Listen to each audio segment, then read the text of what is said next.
Hello all pistachios! It's time for Season 2, Episode 2 of the Son Goku Dissection, where I give you the material you need to come to your own conclusions while I work at explaining my own conclusions. Onward to Volume 19 of Dragon Ball, Volume 3 of DBZ. Page 55, Goku was worried about everyone, but especially Gohan. Page 96, Goku's expression as he feels someone dying shows how much he cares about his friends. Page 105, Goku finally arrives and he is pissed!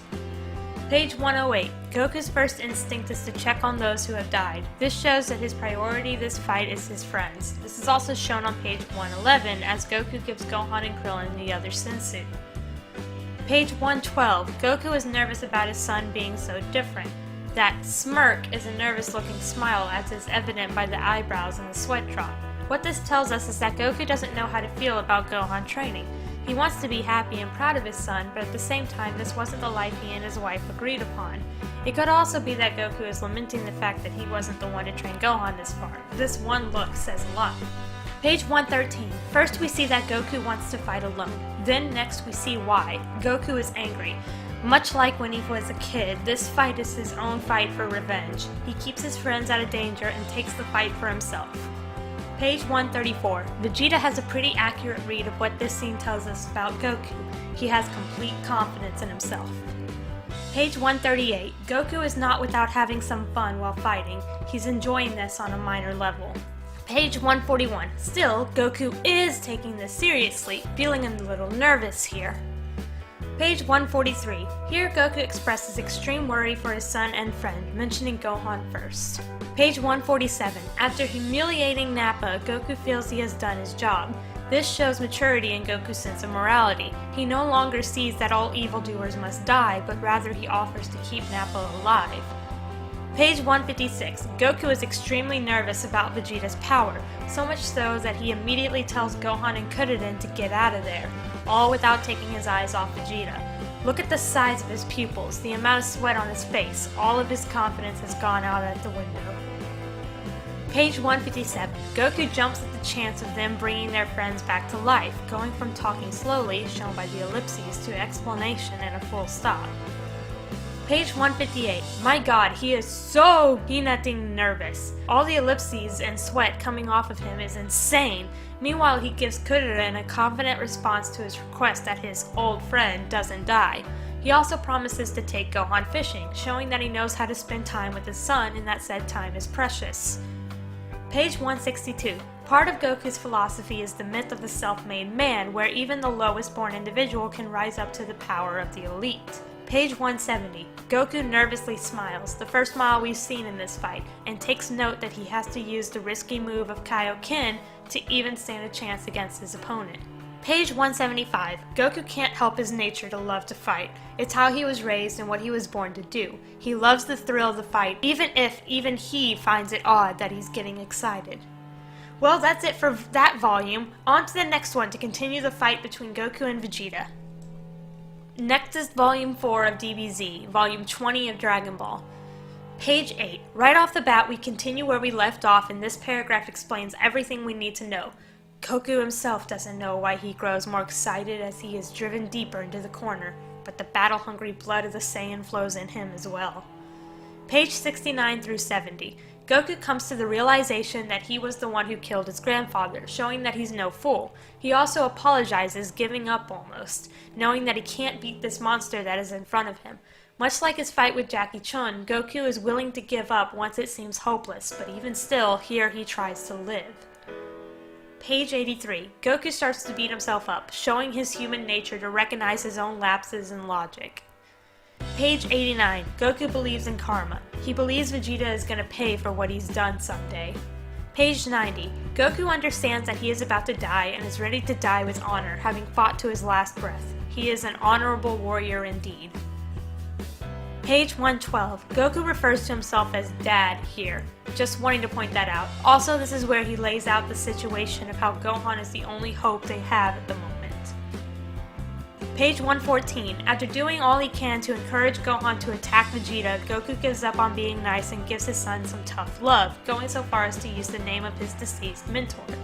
This shows that Goku is not incapable of frustration and is not afraid to take charge of Gohan's life as a parent should. That's it for Volume 20 of Dragon Ball, 4 of DBZ. Now on to 21 of Dragon Ball, also known as Volume 5 of DBZ.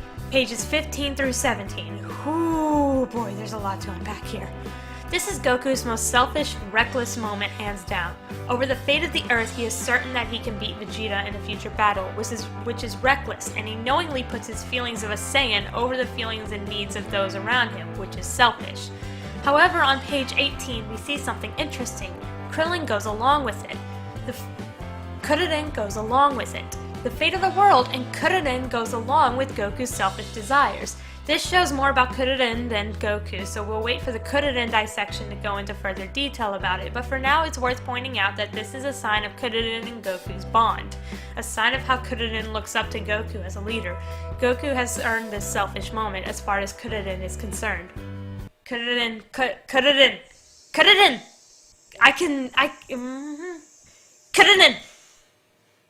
I can say his name, I swear I can say his name. Kuririn! Ugh, I should have just stuck with Krillin. Page 37. Goku is having second thoughts about his decisions, showing that he's not a totally selfish character. Selfish characters don't have second thoughts about their selfish actions. See also why I don't think Goku is selfish. Also, Roshi is shocked to hear that Goku did this, showing that it is not usually within Goku's character to do it. Page 66. Good old Goku's sense of adventure is still intact after all these years. Page 69. Goku is proud of Gohan. That's it. Not much else. Page 142. Goku's stubborn willpower shines through. He keeps training against the doctor's wishes. Immediately after hearing of Vegeta arriving on planet Namek with Gohan, Kuririn, and Bulma, Goku changes expression to a serious one and drops all the games. Page 147. Goku is ready to help his son and friends immediately. He also was the one to come up with the fact that there were two spaceships that showed up before Nappa and Vegeta, and that his was one of them. So he asked Dr. Briefs to come up with another spaceship that could travel to Namek. This shows that Goku is no fool and that he always has a plan. And that's the end of that volume. Onward to Volume 6 of DBZ, 22 of Dragon Ball. Page 122. Goku is beating himself for letting Vegeta go and taking all the responsibility for it. He has also switched to a serious expression the moment he started talking about the danger his son is in on Namek. Page 128. Goku gives in and decides right here to not fight Frieza at King Kai's request, showing that he respects his authority figures. On to page 23 of Dragon Ball, Volume 7 of DBZ. Page 119. Goku recognizes that his mind has changed. After all the training, it's not just his strength, but his will to fight that has gotten higher. Goku will still avoid Frieza at the request of Kaiosama, but he is calm about fighting rather than scared as he was before when fighting Raditz. I believe the difference is his confidence. He has more faith in himself after beating Vegeta and training as much as he has. This change in character makes perfect sense and follows how his logic has worked up to this point. That's literally all of Goku in Volume 23. So moving on to Volume 8 of DBZ, 24 of Dragon Ball. Page 39. Goku's first and main priority is Gohan as he exclaims, "Stay alive, son." He is still worried about Kuririn, yet his son is more important to him. The same goes for page 40. Page 61. This fight is our first look at how a power boost can mess with Goku's ego. He gets really cocky when he knows, for a fact, that he is stronger. This continues on in the series, so we'll be keeping a close eye on it. Page 81. Goku is starting to warm up to the idea of being a Saiyan, but he's still not 100% for it as he says, "They tell me I am, not I am."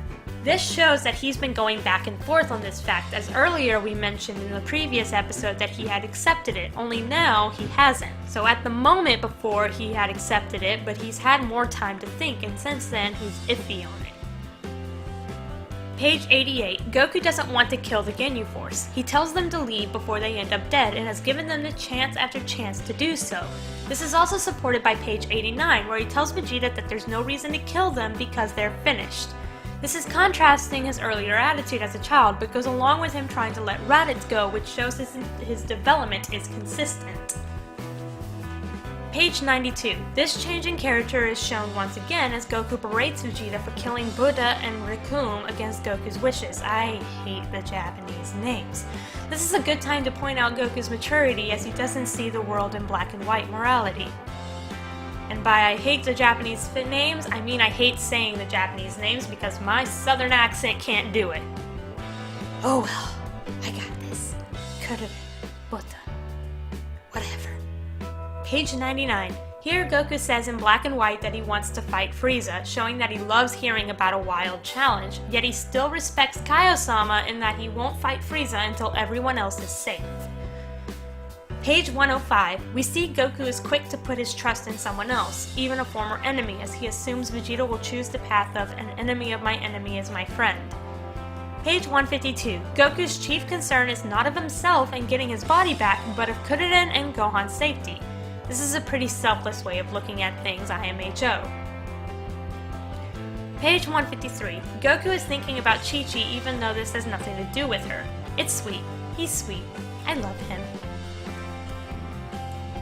Page 177, Goku proves that there's more to strength than just battle power. It's all about ki controls. This shows that Goku is no fool and that it takes a certain level of intelligence to control his body. That's it for Volume 24 of Dragon Ball, Volume 8 of DBZ. It's time for our weekly overview of Goku's character. What have we learned? We've learned that Goku is no fool and that he puts the lives of his friends above having a fun challenge. We've also learned that his sense of morality has changed into a more nuanced one since the 5-year time skip as he tries to let his enemies go. We also covered the ever-controversial Goku lets Vegeta go scene, which I know I have a different interpretation for, but all the same, I hope you see my logic even if you disagree with it. Remember, I'm only here to explain why I came to the conclusions I did, not to tell you what to think. With that being said, bye pistachios. Have fun coming to your own conclusions, and I'll see you next time.